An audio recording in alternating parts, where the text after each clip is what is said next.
This podcast is sponsored by nobody.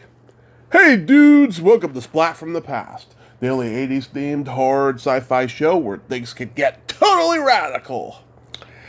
Now, this is going to be an interesting one because let me tell you, I generally, I stopped, interviewing people that was recommended to me that I wasn't familiar with because I had a crazy person come on the show a few months back, and I've talked a little bit about it on the podcast. That person's stalking me now, right? But after I interviewed Joanne Deering earlier this month, her friend Bruce Kerr approached me, and I was very reluctant for weeks. And then after seeing his YouTube channel, I was like, what the hell, And Joanne assured me that he's a good guy. Bruce Kerr writes song parodies and novelty songs. They were played on the Dr. Demento show back in the day, and he's had an incredible journey with that and through practicing law. And he also auditioned at the Comedy Store once back in 1980, and I'm going to find out about that as well, and we're going to talk about all of that stuff. He writes some pretty fucking funny song parodies. He does a parody of In-A-Gadda-Da-Vida called In-A-Gadda-Da-Vida Polka. He does Sitting on the Dock of Dubay, which is a parody of Sitting on the Dock of the Bay by Otis Redding. And he's a pretty funny guy. So we're going to talk about all of that stuff today. And it's going to be great, as today is the last day of June. And we're going to go off with a bang next week in July. So yeah, here is my interview with Bruce Kerr.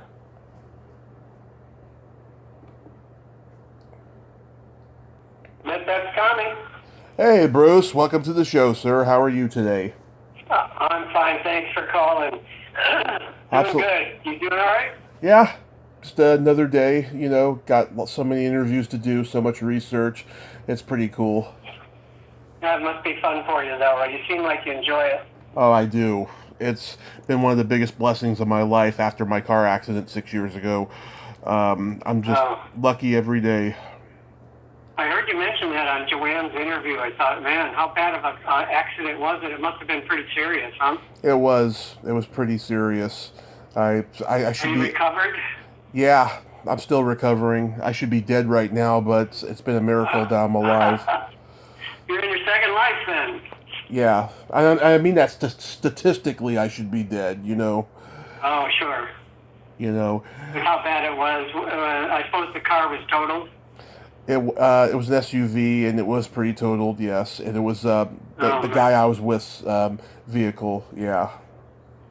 Oh, man. Well, I'm glad you're still here with us. Thank you very much. I explained to my audience in the beginning that, Joanne connected us, and I was a little reluctant at first because I talked to a crazy person back in March that I didn't know was crazy, and now I'm being stalked by him, and so I just, I'm kind of on the defense when people approach me now, to be on my show. Sure. So, yeah. Sure. I can give you some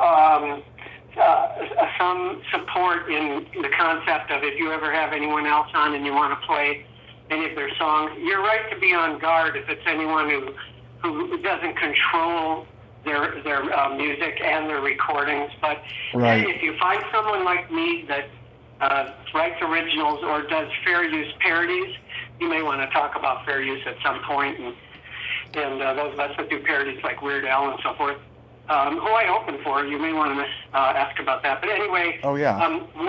We own our recordings. If we do our own recording without anyone else recorded, unless we got rights from them, we own our songs outright, and we have the right to give you, to let you play 20 seconds, or if it's already out there, you're doing a educational type program in a way. You can do little snippets, even of stuff that's been released. But certainly people like me that own our stuff outright, we control it.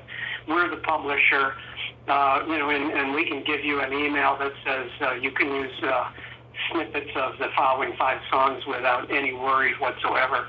You'd be okay if you just did snippets anyway, but But you're right. If it's from YouTube, well, now that's different. Now you're taking something that was put up on a third-party site. That's a whole different thing. Anyway, just wanted to throw that in. I think you've got more freedom. Stay paranoid, but you do have the freedom. If someone has full ownership, then they're the ones in control, and they can give permissions as needed. Right. So, going back in time, did you gravitate toward comedy and singing early on in your childhood? I did, and this is part of the interview now. We're into the guts of it now, right? Yes, because I start recording right from the beginning. Oh, okay, very good, very good. I grew up, my parents, I had old parents. They had me late in life. They were 40. So when I grew up in the 50s and 60s, I was listening to 1920s hits from their childhood, and I learned the standards of their time. You know, I'll see you in my dreams, up Lazy River, etc., etc. And then when I was about 9 years old, the girl next door, who was a year older than I am, was Mary Jane Sletwich. We came home from a vacation, and she had moved, and she left her ukulele for me. And I didn't know how to play it, but my dad played uke. I was banging on it one day, and my dad came by, and he said, well, if you're going to bang on it, you should at least know a couple chords. So he showed me a couple chords, and it just totally, I felt like I was home. And I just learned everything from my dad, and my dad and I would be playing while Mom was cooking dinner, and I'd learn the songs that way from her singing. And then we had a folk group in high school, so the early 60s to the mid-60s.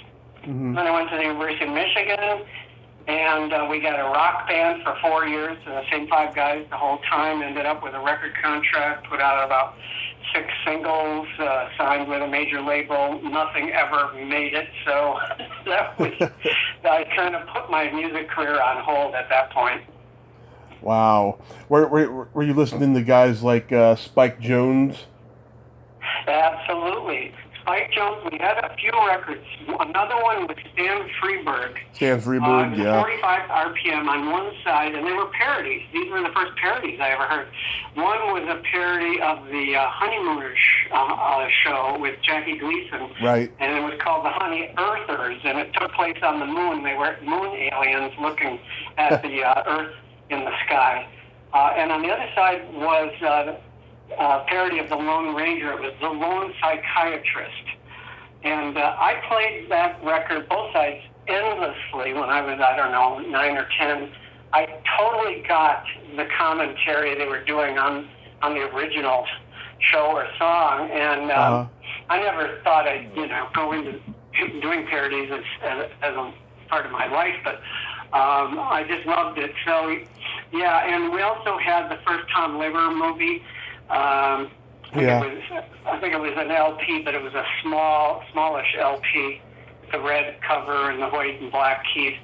Anyway, we played those songs, Poisoning Pigeons in the Park and all the rest of them, and I got the comedy off that. We also had a Red Fox album where he was doing blue material, sexual and edgy stuff in nightclubs in the 50s, and my dad didn't know that we knew where that was, and so my brother, who was 7 years older than I, and I would play that, and I started to catch how comedy you could do some blues stuff, and I was advised by my mentor in our hometown of Wisconsin, a guy who was like an MC guy. He said, "Don't ever work blue," And I was remembering the Red Fox album. I'm going, well, it can work with certain audiences, and I ended up in my music comedy act in the 80s when I was doing club work down in the Caribbean and in Colorado and California. I had a couple original tunes. One was Choke Your Chicken, and I think most of your listeners will know what that refers to. Yeah. Another one was about a plastic love doll, sex doll called Plastic Annie. It was an advertisement for a sex doll, and I just imagined what someone on maybe a country music station late at night might hear if they were carping, pushing, love dolls.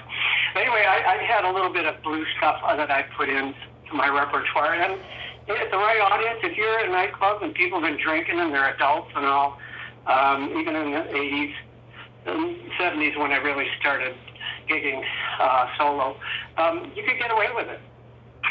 Oh yeah, I mean it was a completely different time. Yeah. I still think people still can get away with it, but whatever's selling is what gets away with it. It seems like, you know. Yeah. Yeah.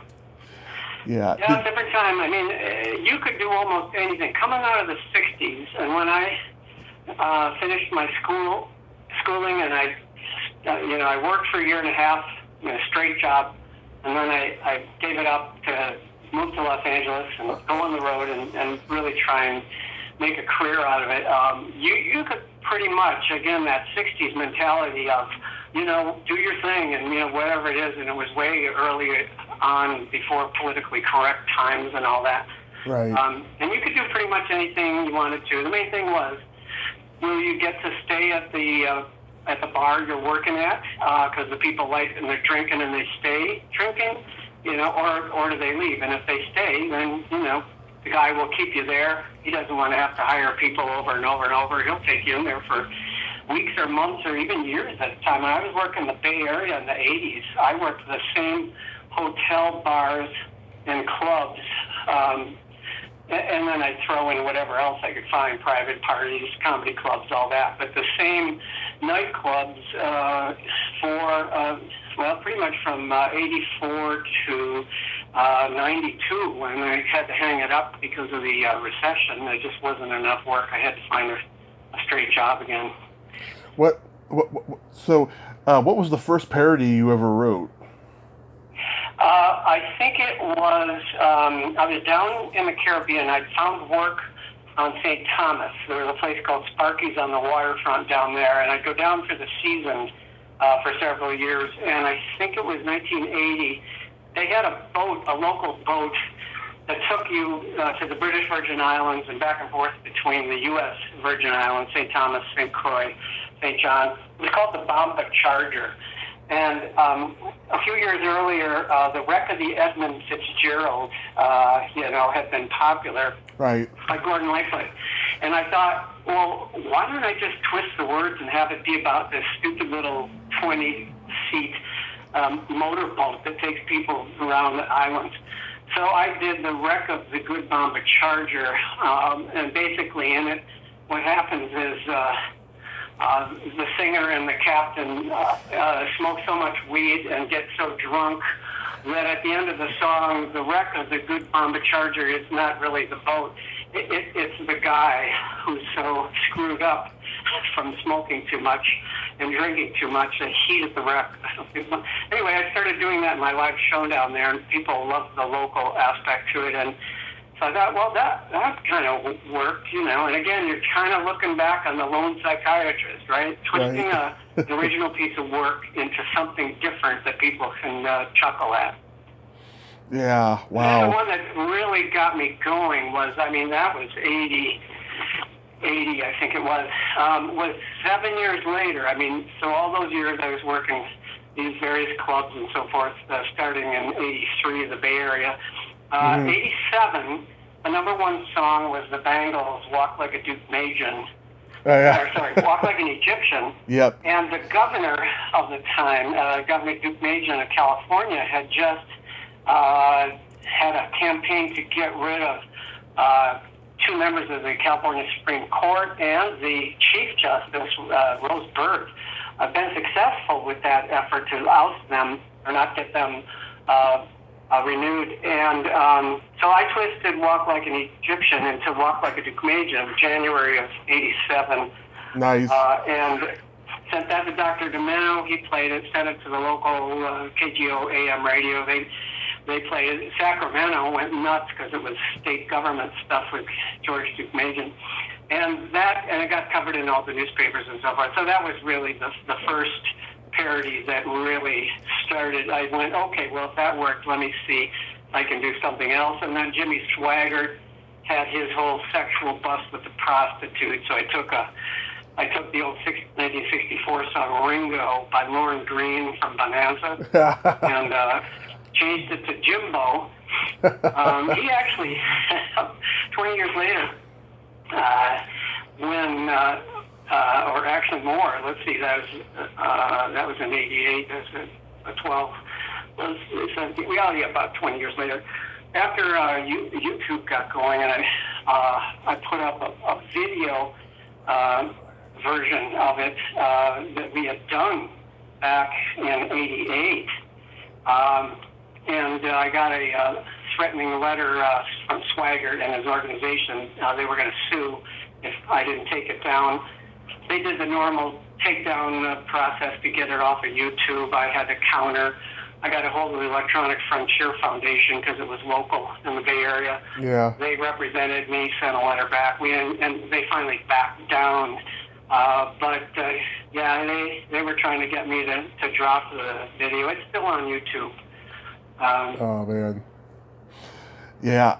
So what's your? Yeah, I'm a big fan of the Bengals, by the way. But what's your process for writing? Do you like start off with just a couple lyrics that come in your head when you hear the song, and then you decide to write a whole song of it?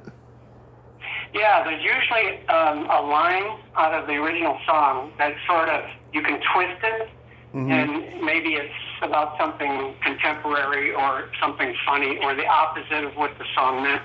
Other times it's like the title itself. I think that's what I started with, Walk Like an Egyptian, and I just thought of Walk Like a Duke Majan, and then I had to figure out, well, what would the lyrics for that be? How would you? So then I just got into, I got to tell the story of the California Supreme Court. I got to mention all the other politicians, Dianne Feinstein at the time, etc., right. Who were against this Republican governor. And, so I pulled them in, and I had Reagan's dog walking like a Duke Majan, and, I just pulled whatever else I could. But it started with changing Egyptian to Duke Majan. So that was an easy one. Jimbo, for the Jimmy Swaggart thing, it was all over the news at the time when they had the picture of the prostitute, the mugshot and all that. And that was just, I want to do something about this guy, Jimmy Swaggart. And so what kind of song, and Ringo was a song about this, this Western cowboy gunman. And I thought, well, all right. And then Jimbo popped into my mind as, we can just change Ringo to Jimbo. And then I just had to sit down with the original lyrics, which in those days was not easy to get because, with the internet now, you just type in the song title and a bunch of lyric sites come up. But in the old days, if you didn't have a copy of the record, you had to either go find the record in a record store like Tower Records. Sheet music occasionally was available with lyrics, but most of the time not. And so unless you've memorized the song because you liked it so much, you had to do some grunt work a little bit to get started.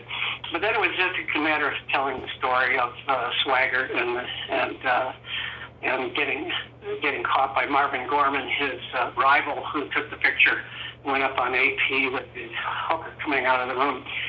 So that's often how it happens. It does always start with a kernel, some little twist. And then it sometimes bears fruit, and other times it's like you get one or two lines, and you go, this sucks.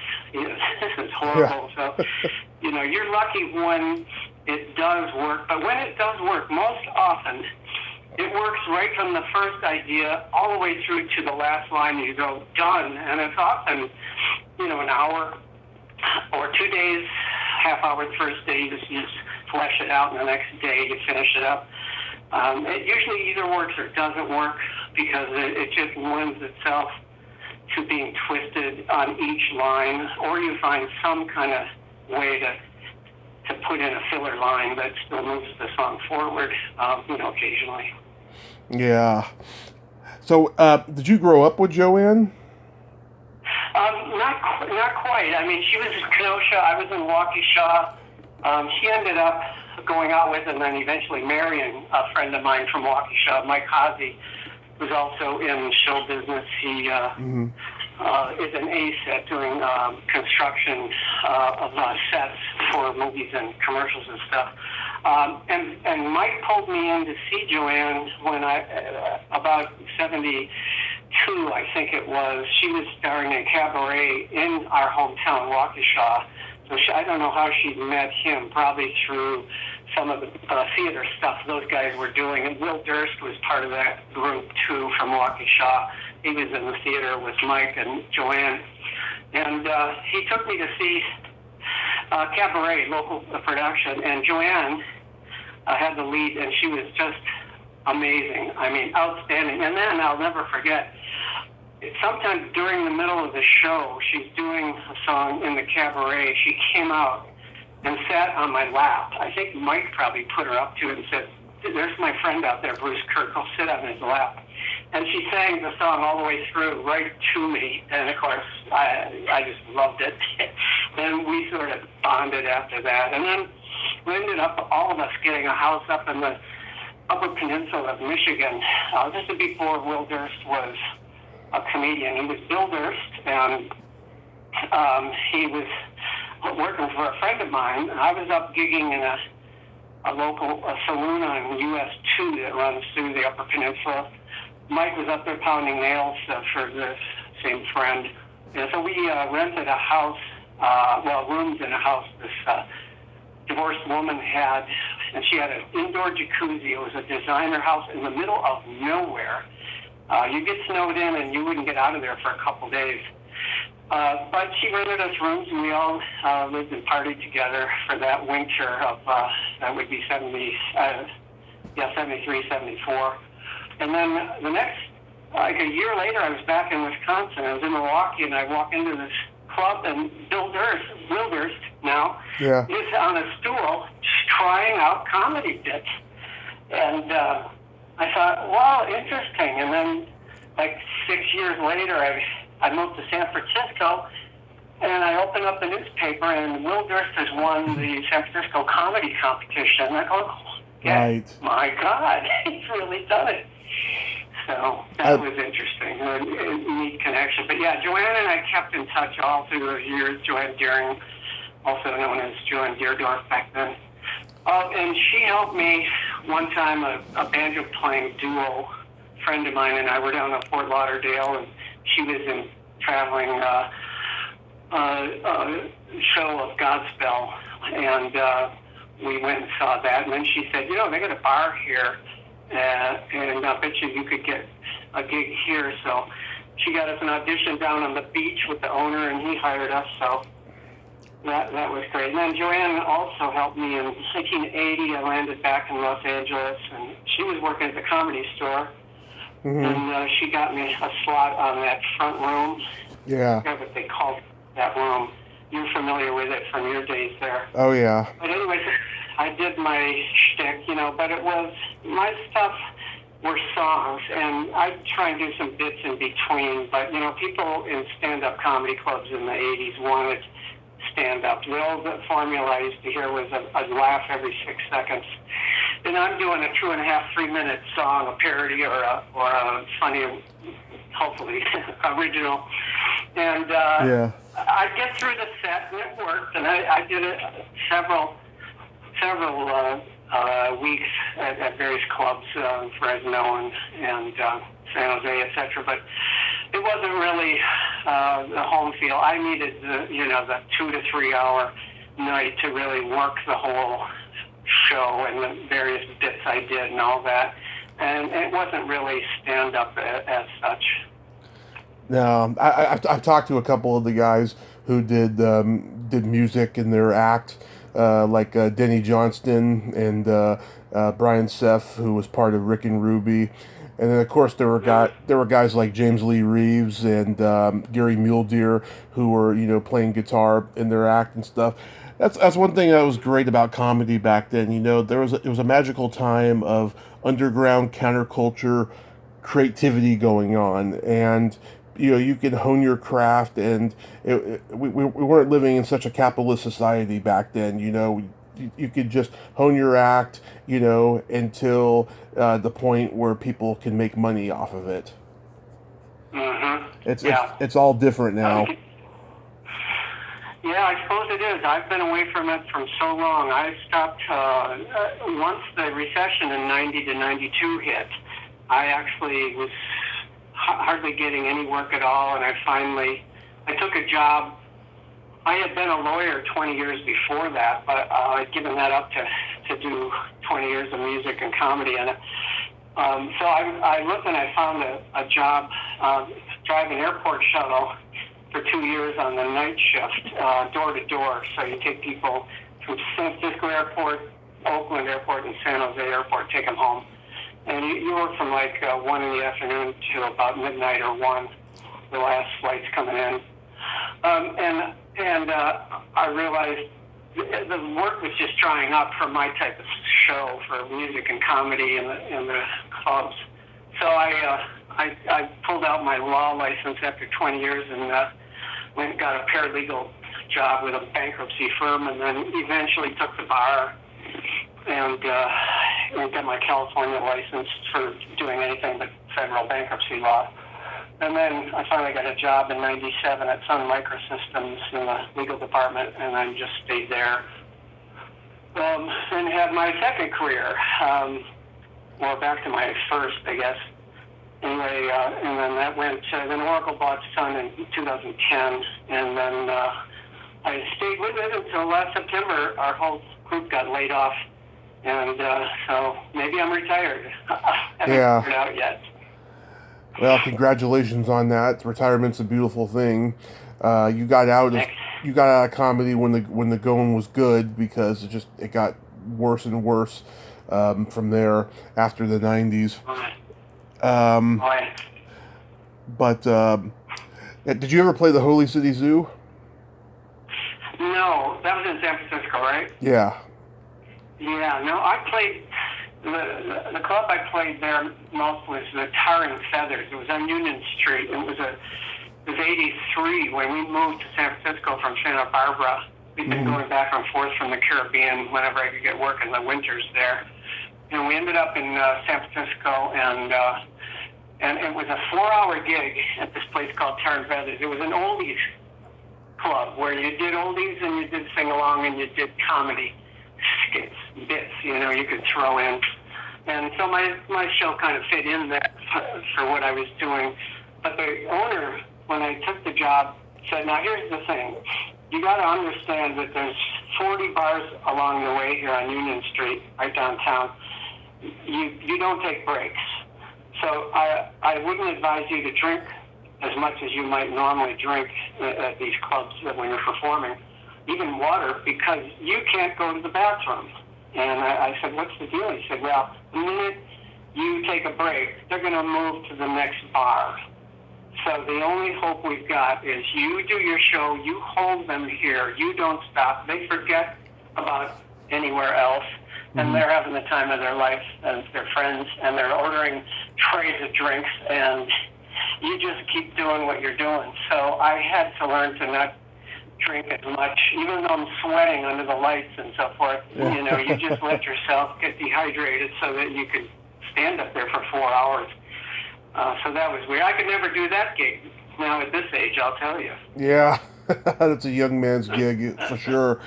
Yeah. Yeah, exactly. So how does Dr. Demento come into the picture for you? That would go back to the Walk Like a Duke Majan song in '87. I sent it to him, and he played it, and that was the first one. And then I just kept pumping the parodies out and sending them to him. Life in the Fast Lane by the Eagles became Life on the Fault Line. I did in '95 when the OJ trial was happening. I did to the tune of Dale. I did OJ, and that was the only one that made the so-called Dr. Demento Funny Five. I did Woodstock became at the 20th anniversary in '88 or '89, I guess it was, became Old Stock. I came upon a balding man. He was walking along the road. I said, "Fred, you look kind of old. Do you think you can make it?" He said, "I'm going back to Yasker's farm where we camped in '69. They say we had a real good time. Hell, we got naked." So that was a fun one. to do a parody of Edelweiss from. Oh, that's a good one. I listened to that one. Oh, did you? It became Edelweiss? Yeah. Strongest muscle in the body, like a vice. Yeah. So that's pretty much every time I'd come up with a parody, I'd send it down. All through those years, even after I stopped gigging, I was sending them down. Party Like It's 1999 by Prince became, during the downturn in 2008, Party Like It's 1929. The girl from Ipanema became the guy from Al Qaeda in Iraq. Uh-huh. So yeah, all through those years. So he's played 140 times at last count. He's been a great support. And then there's Jim Bohannon used to fill in for Larry King, the late night radio show. He's in the Broadcasters Hall of Fame. He also has been playing my stuff since the way early days. I don't think it was Duke Majan, but something shortly after that. Right. He's been a great support, and he's got a nice audience on Westwood One. I think it's several million late night people. I mean, we're talking about truckers. The show in the East Coast is on like from midnight to 3 or something like that. Out here it's earlier, but those are the two main people that have been playing my stuff through the years. Yeah. So is that where you got your nickname, Loose Bruce? That was a bartender down in St. Thomas. The first time I was playing Sparky's on St. Thomas on New Year's Eve, 80. And it went well, and the owner came after. He said, listen, why don't you just come down for the season? And I said, all right. And I just come out of a duo and a band in New England that we had for a couple of years in the late 70s. And I had to have a name, and I either used my regular name or, and the bartender said, Loose Bruce. And I said, thank you. I think I'll just grab that. And she and I hooked up on the internet about 10 years ago, and people were starting to reconnect to their friends from 20, 30 years before, because it was so easy all of a sudden. And she was on there, and she said, you remember, I gave you that name, right? I said, yep, thank you. I'll buy you a drink next time I see you. Nice. That kind of stuck. Yeah, but there's a rapper in Texas named Loose Bruce. We've never had any interaction or anything, but and I'm sure I perceived from 1980 his career. But yeah, there's at least two of us. I think there's maybe somebody in Australia also. It's a pretty obvious, putting together two words, but no one's getting angry about it. Yeah. So Dr. Demento, he connected you with Weird Al? He did. He was coming to San Francisco in, when was that? 1990, I think it might have been, at the Warfield Theater. He was doing his 20-year anniversary thing, and Weird Al was on that, and so was Tiny Tim, and Boris, Bobby Pickett, Monster Mash. There was like 4 or 5 other novelty acts who had like one-hit wonders, etc. Of novelty songs. So Bill Mummy opened the show, and we had dinner backstage before with Dr. Demento and Weird Al and his girlfriend at the time, and myself. Well, we had a good time, but we never connected after that. That was just that one opening show.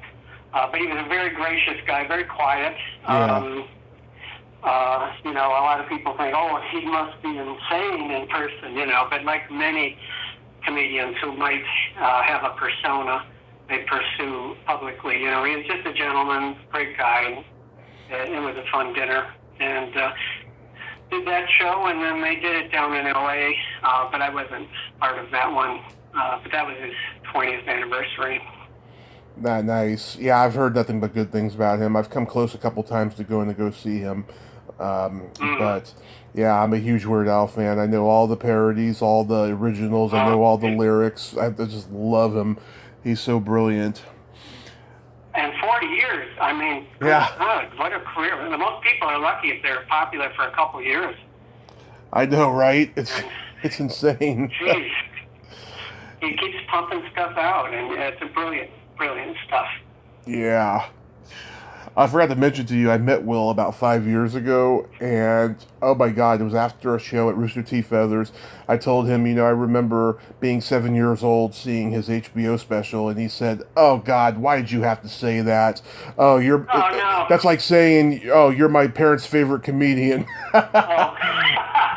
Good one. No, but he was cool. He was cool. Yeah, I got a picture with him and everything.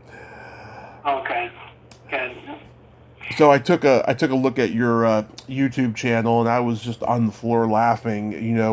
One thing I noticed about you, you border on being a Ray Stevens type of comedy musician. Mm-hmm. Except you're right. except you can We've be seen Ray Stevens at Summerfest in Milwaukee in about 72 or 3, something like that. And I went, boy, this is a way to go. I wasn't even doing parodies or anything, but his novelty songs were very successful, and he did a good live show too. And talking a couple thousand people in the audience, a lot more than I was playing to at the time. That's for sure. Yeah. Oh God, just imagine how popular he was for years too.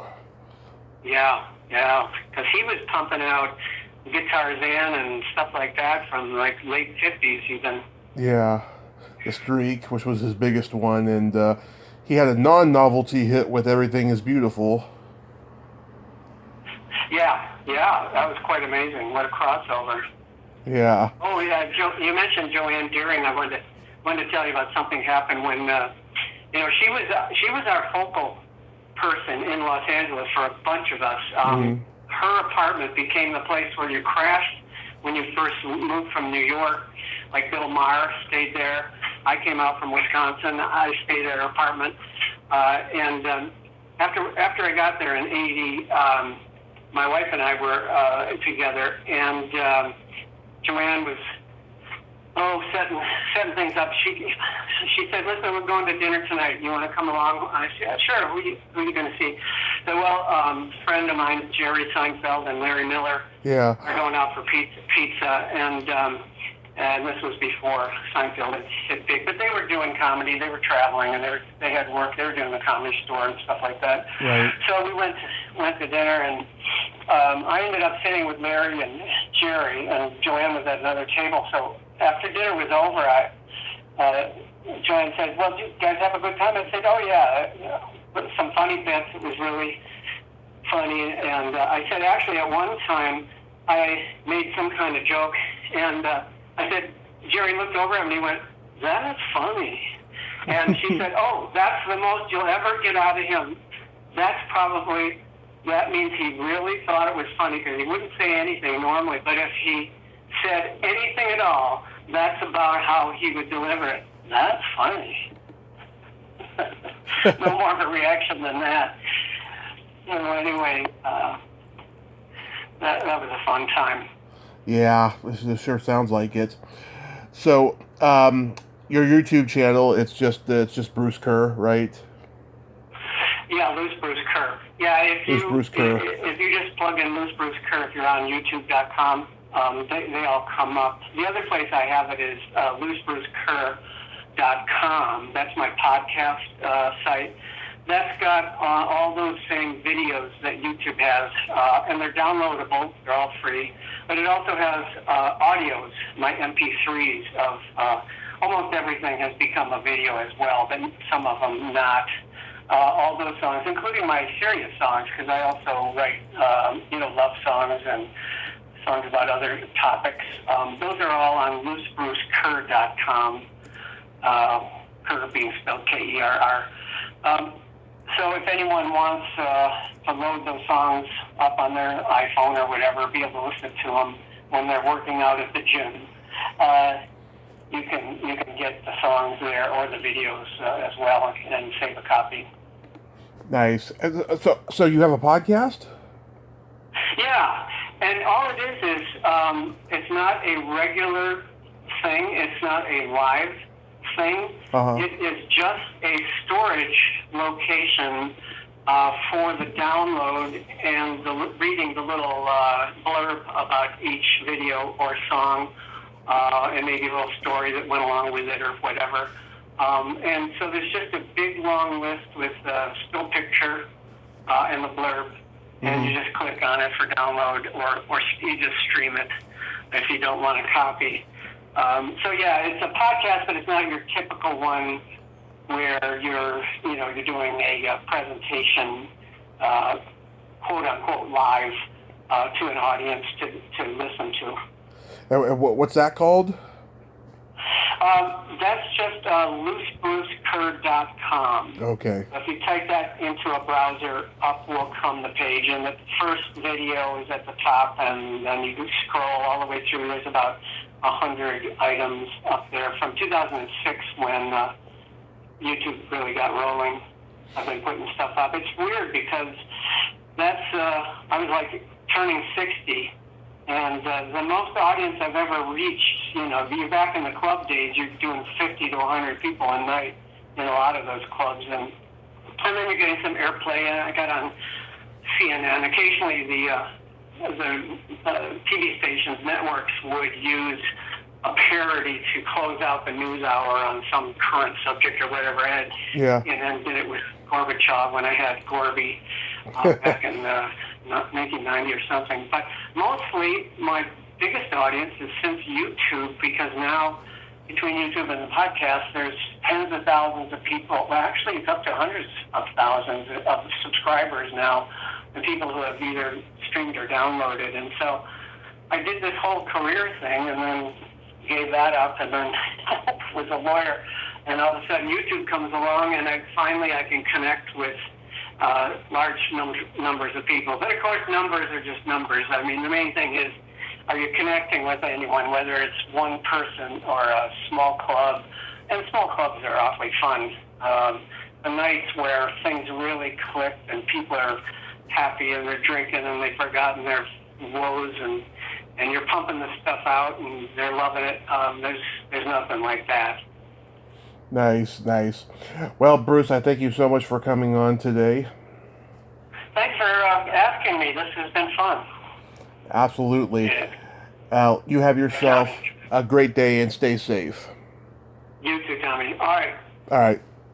Bye-bye. Bye. Well, there you have it. Bruce Kerr. Ain't he a cool dude? Loose Bruce. Sorry. Loose Bruce Kerr.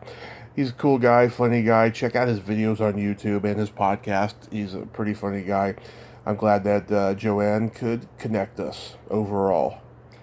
Well, until next time, this is Tommy Throwback Kovac saying, there's no shame in living in the past, because the present sucks. Later, dudes.